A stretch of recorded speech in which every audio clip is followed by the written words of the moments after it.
professeure à l'Université de Lausanne, au CHUV à l'EPFL. Je travaille ici avec Hirslanden à la clinique Boissère en chirurgie orthopédique et j'ai mes activités de recherche qui sont liées au CHUV et à l'EPFL, pour moitié les deux. C'est 20% des gens de plus de 45 ans qui souffrent d'arthrose du genou à différents stades et 10% qui ont une arthrose vraiment symptomatique du genou. Cette arthrose, elle est plus prépondérante qu'autrefois et les chiffres sont en constante augmentation, probablement en raison des activités de loisirs plus importantes. Les gens font plus de ski, font plus de football, ont plus d'accidents sur leurs ligaments, qui 10 ans après vont créer l'arthrose parce que le mouvement du genou n'est plus tout à fait normal. Dans une prothèse, ça se change une fois facilement, 2 fois, c'est déjà beaucoup plus difficile.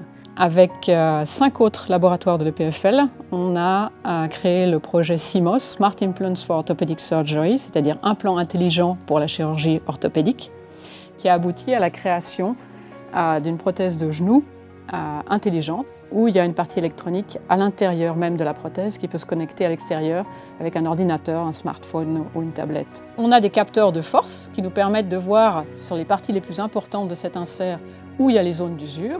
On a des capteurs de mouvement, on peut mettre des capteurs de température, on peut mettre autant de capteurs qu'on veut. De nos jours, ça se miniaturise quasiment à volonté.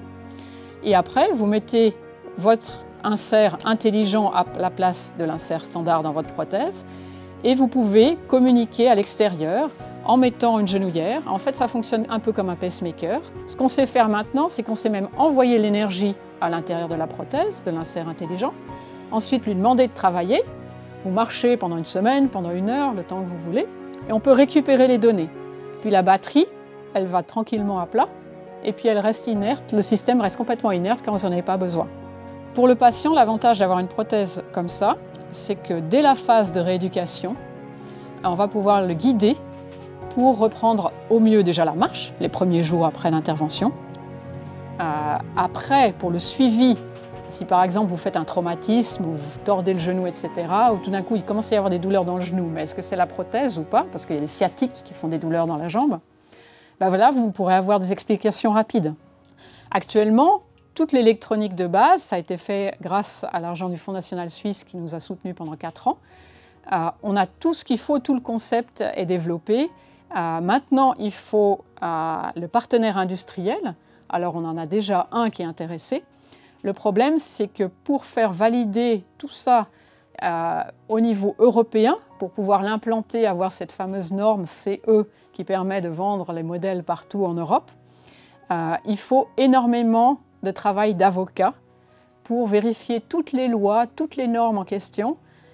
C'est des piles de livres qui doivent être certifiées une par une.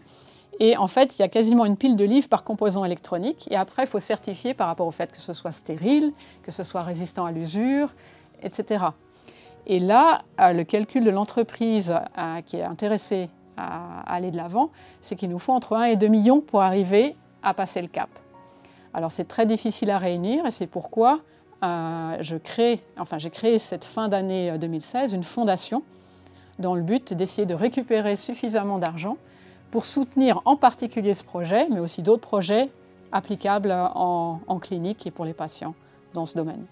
J'ai créé il y a 3 ans avec un ingénieur que j'ai fait revenir de Stanford, un PhD qui avait déjà travaillé 5 ans comme postdoc là-bas, le Swiss Biomotion Lab. Donc c'est un laboratoire qui est situé au CHUV et qui veut améliorer tout ce qui concerne la mobilité des patients. On s'intéresse plus spécifiquement à ce qui est arthrose. Et puis notre articulation de prédilection, c'est le genou. Moi, je suis le co-directeur du Swiss Biomotion Lab avec le professeur Joles. On a développé un système assez complexe qui permet d'analyser la marche des gens en temps réel. Donc on arrive à avoir une idée des charges mécaniques qui sont sur l'articulation pendant que la personne marche. On analyse ceci et sur la base de ces données, on suggère une autre marche à la personne. Quand elle arrive dans le laboratoire, on l'équipe pour pouvoir mesurer le mouvement. Ça se fait en plaçant des marqueurs réfléchissants à différents endroits du corps, principalement sur la jambe qu'on va analyser. Une fois que cette phase est faite, on doit faire une calibration anatomique, c'est-à-dire qu'on doit retrouver en fait le squelette de la personne par rapport aux marqueurs qu'on a placés sur la peau. Ensuite, on va demander à la personne de marcher de façon complètement naturelle dans le laboratoire, comme elle le ferait à l'extérieur. Sur cette base, on va venir calculer les charges mécaniques au niveau du genou. Et ensuite, on va lui proposer d'autres marches. Donc on va lui mettre au sol des cibles et lui demander de suivre ces cibles de façon à venir réduire les contraintes mécaniques au niveau de l'articulation.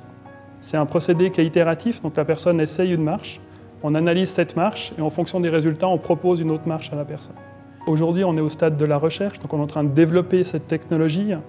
L'idée, ça va être de montrer que les gens sont capables d'apprendre un mouvement, de le garder sur le long terme et que ceci leur amène un bénéfice en termes de symptômes et peut-être même de ralentissement de progression de la pathologie. Aujourd'hui, vous avez vu un projet sur l'arthrose. On développe maintenant les bases fondamentales pour avoir des applications concrètes. On a déjà une partie, on est soutenu par différentes fondations, que ce soit au niveau du Fonds national suisse, au niveau de la Fondation de soutien de l'hôpital orthopédique ou d'autres. Et si on veut arriver à des résultats à plus large échelle, si on veut arriver rapidement à ces résultats, il nous faudrait des soutiens financiers supérieurs.